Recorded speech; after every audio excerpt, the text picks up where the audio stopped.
बोले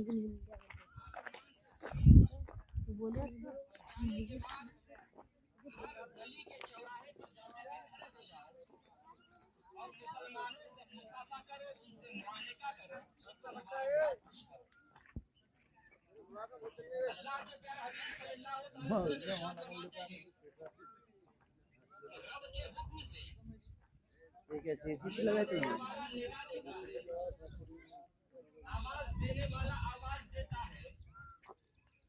पुकारने वाला पुकार पुकार करके कहता है कि है कोई जो आज अल्लाह की बारगाह में झुक जाए, रब की बारगाह में माफी तलब करे, है कोई जो अपने गुनाहों की बख्शिश तलब करे, जो कि अल्लाह तबारक व तआला की बारगाह से